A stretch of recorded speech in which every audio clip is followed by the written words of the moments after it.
Hello, everyone.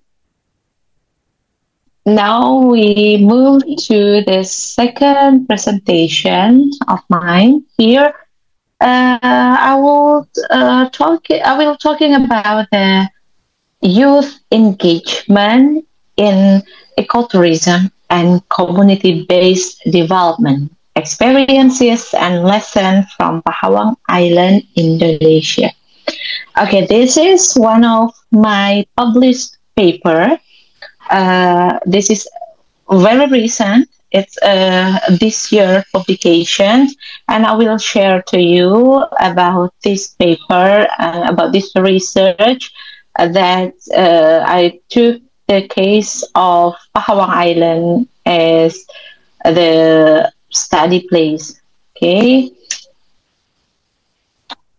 So here, what we will learn here today, it is the youth. The title above it's a title: youth engagement in ecotourism, ecotourism and community-based development. Actually, this is one kind of tourism.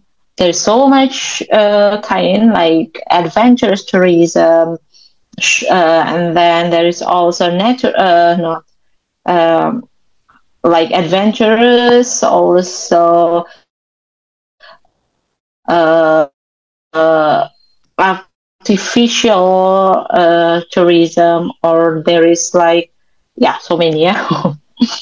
So this is one of it, ecotourism, the one that nature-based kind of tourism, and also based of community development. So here the paper wants to answer the research question of to what extent and how do young people's spatial practices help to differentiate and expand bottom-line governance in community-based ecotourism over time and space.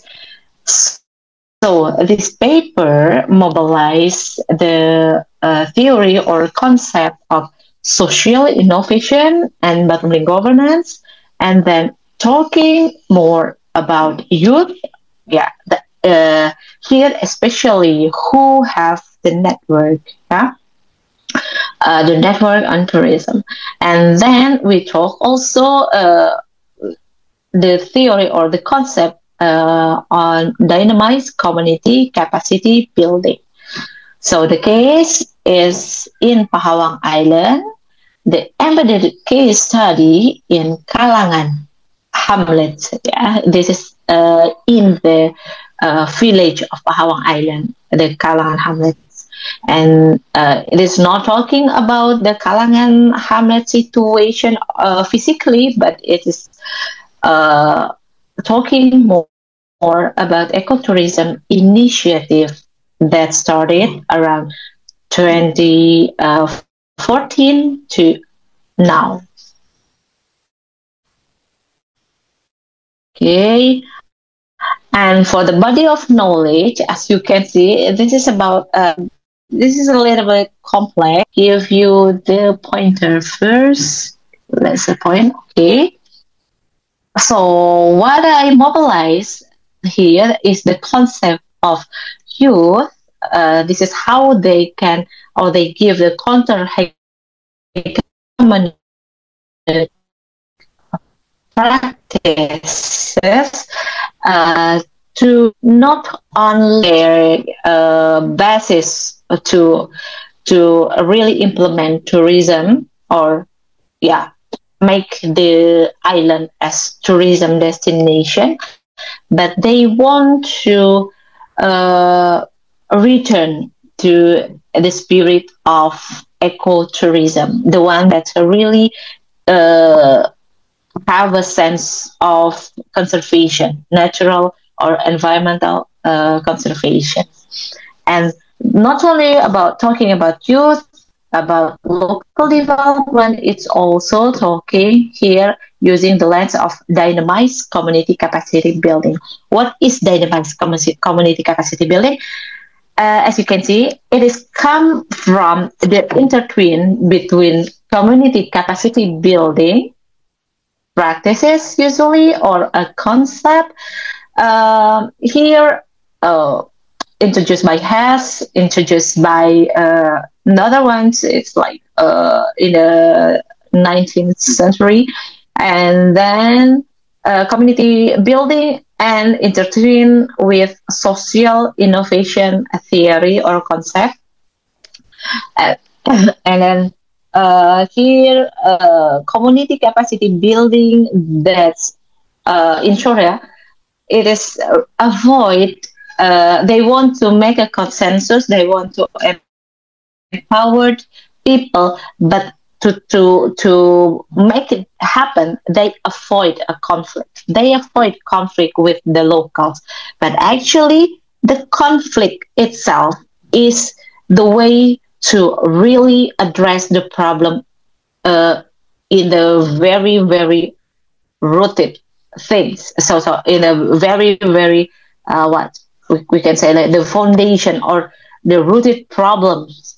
Yeah. So not just avoiding it, but to really tackling the problems itself. So that's what social innovation want to address. So they have this kind of the similar spirit, but then the one avoided a problem or conflict. But social innovation here, in one side, it really wants to mingle with the conflicts, know what's happened, and try to solve the problem. Based on what's beneath the really or rooted problems in the community.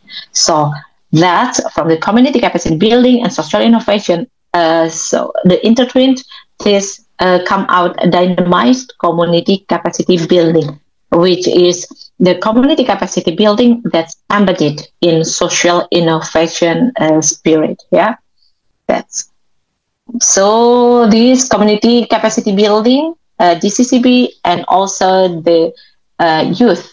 Okay, this whole body of knowledge actually I chose it in the bigger research projects in my dissertation. So this is just one of my research.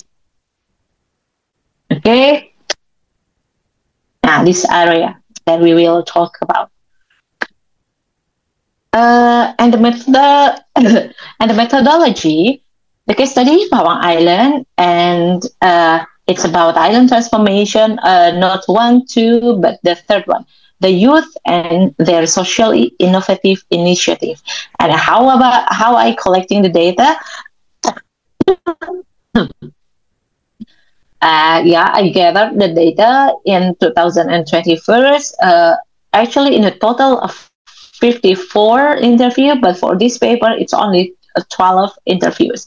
And not a focus group, but documental research and observation, and also long-term relation with the case. And I use the basic qualitative method, which is manually transcribe and then gather and then indexing, categorizing, and also using the categorization to thematically spirit the theme, within the theory. And then I use qualitative content analysis and then institutional analysis. Next is, we talk about Pahawang Island. Here, let me show you.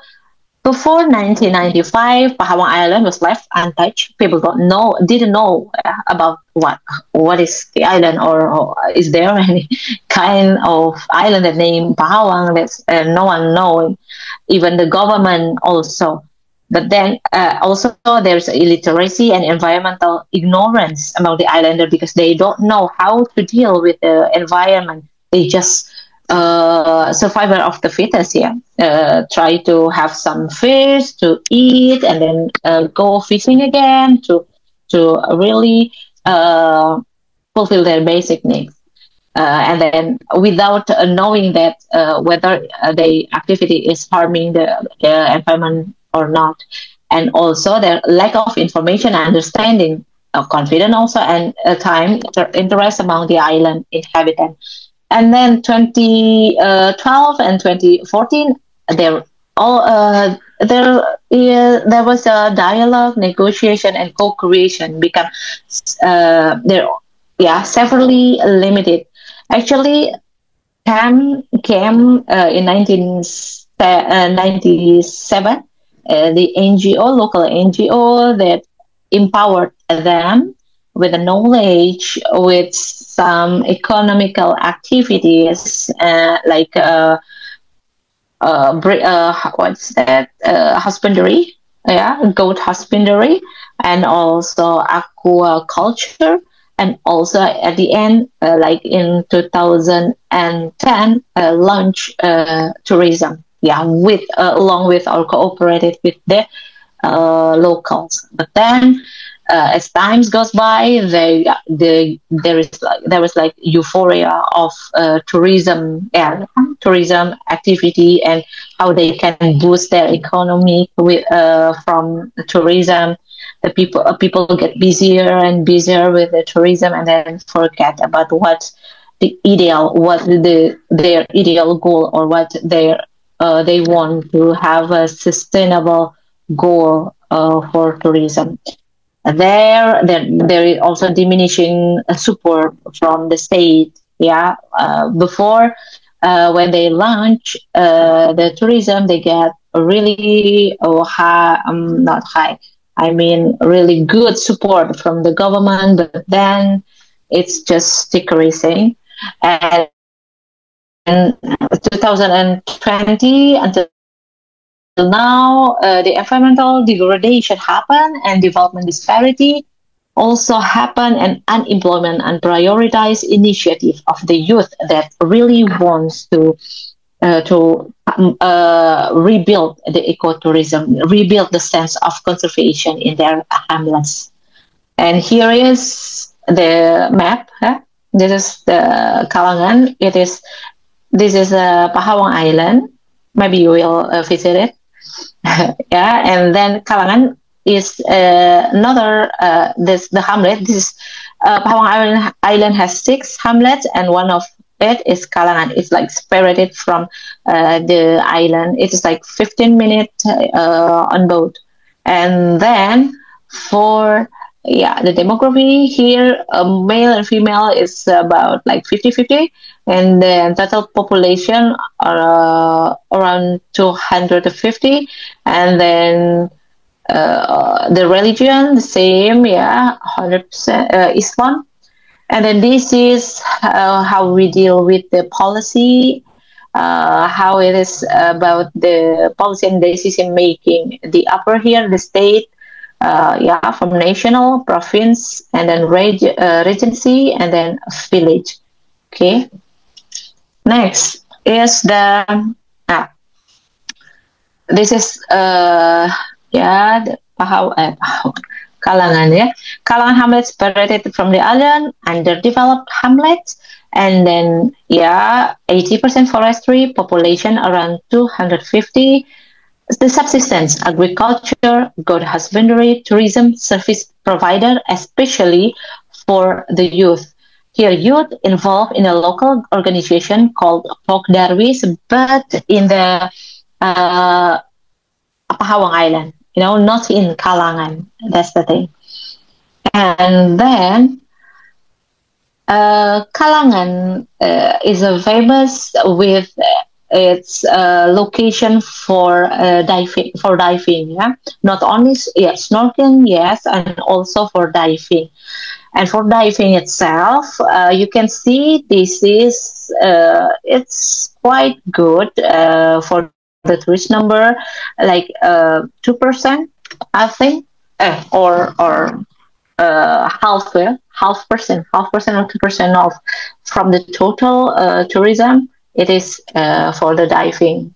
Yeah, this is the figure for diving tourists in Pahawang Island. The accommodation, it's the homestay already 12. The homestay is actually the local residence house, but then it's changed not changed, but it's turned to be homestay or for tourists, and also there also cottage or villa around 5. It is recent data, yeah. Then this is how I visualize the tourism actors and their institutions or infrastructure or structures. This is let's like illustrate the Pahawang, yeah, island, and this is the hamlets, and then there is a tourism spot on the about the sea, and then it is owned by the local, but then this is in the island, but then there is also external stakeholder, tourism activity provider, or there is external, there is local, and also client, the tourist, yeah, come out from travel agent, from the local, also from the external, but here the external has more tourists than a local can have. And then here the Kalangan Hamlet has the youth initiative to get back to ecotourism. The one that has in Pahawang Island actually snorkeling site, but somehow it turns out to be massive and more market oriented than it's like a bias or decrease for its goal for conservation, for environmental conservation. That's why Kalangan Hamlet's youth wants to get back to the spirit of ecotourism. They want to bring back the ecotourism, and they want to do it in their hamlet. Why? Because they still have a good scenery below the sea, and then the good coral reefs and seagrass, and also the diving spot. That's why they want to offer this ecotourism. Maybe this one for economic purpose or motivation, but then they don't want to ignore the environment conservation that actually forgotten by the Pahawang Island government or Pahawang Island tourism spots that already had. So here they have the coral restoring, coral planting, mangrove seedling. So here they also have a network, cooperate with academic, the Navy in the region, because they have the place, or the Navy is in the same region with in the district, in the district. That's the thing. And okay. So here the empirical results here, the spatial exclusion. So this slide explains how spatial exclusion has impacted youth in Kalangan. So due to their peripheral location, they experience restricted access to public service and are at a higher risk of unemployment. At the same time, Pokdarwis, so the local tourism group, suffered from a lack of strong leadership, resulting in a power vacuum, without direction or coordination. So here, the Kalangan youth became idle and increasingly disengaged. So, but rather than like staying passive, this youth initiated a rejuvenation process. So how to reviving ecotourism and conservation effort. So they began turning mangrove planting, cleanup action, and then visitor services into structured community program. So their goal was to transform those conservation activities into profitable ventures, showing how environmental responsibility can be aligned with economic opportunity. Okay, then okay, this is kind of activities that they did. Here, the place Palung Bondowoso is a space for mangrove seedlings. So the tourists come and they will bring them to this spot and to plant the mangrove seedling, yeah, and do the activity mangrove seedlings. And then this is the mangrove plant seedlings, and the effort here it's a good one. And then here it is on 2021st. It is like a rudimentary handmade bridges, yeah, and floating gazebo here. But now it's turned out to be like this. They built jetty like that. And then here we see how Kalangan youth have turned constraint into opportunities through small scale but actually meaningful spatial intervention. So there is a site developed for nurture mangrove seedling. Also, they both like educating and engaging the tourists with the conservation. And then so here it's all driven by the youth agency, local creativity, and social innovation at the same time. Yeah, despite limitation, they demonstrate how grounded and inclusive governance can foster local resilience. So this scheme visualize how Kalangan youth serve as key institutional connectors, while village authorities remain ambiguous or passive in their role because they have no other priority for their limited budget. So here, youth actively bridge between multiple actors: the government, outside the government, I mean the upscale government, and then the CSR programs, the academic, and even local school children.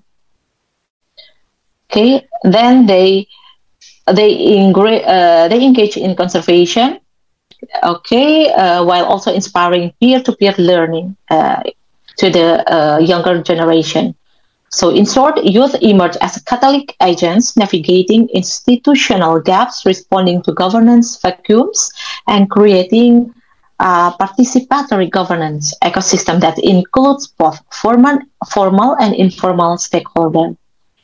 So in conclusion, this first we see how youth-led spatial practices have emerged as anti-hegemonic alternative. The hegemonic one is the one that really market-based oriented, but here it's like turn back to the conservation, environmental conservation. That's what the young people in Kalangan Hamlet creatively utilize their environmental resource, not only to survive, but to restructure ecotourism ideals, yeah, into more sustainable and localized models. And then the second, Kalangan youth mobilize their environmental asset independently without waiting for the help from the state. To develop conservation based tourism. And then the third is like, the state must move beyond lip service and invest meaningful in rebuilding local capacity.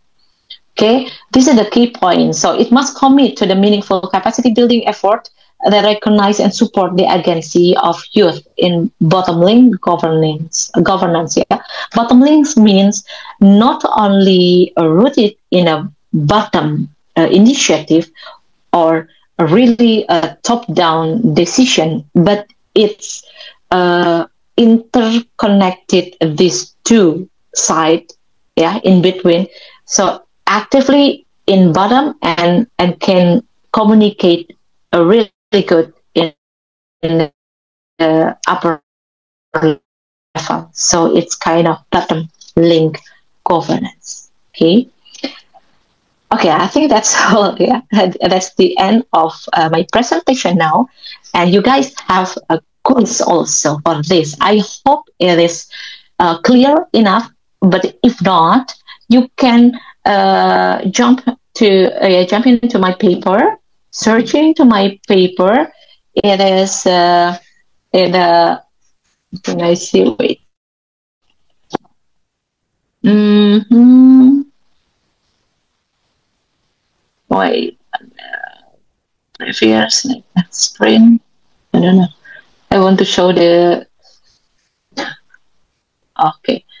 So the title, huh? Here, the title. You can jump and search the paper, Youth Engagement in Ecotourism and Community-Based Development, Experience and Lesson from Pahawang Island, Indonesia. Then you read in detail of it. Thank you for your attention and good luck, and please have a visit and enjoy. Thank you.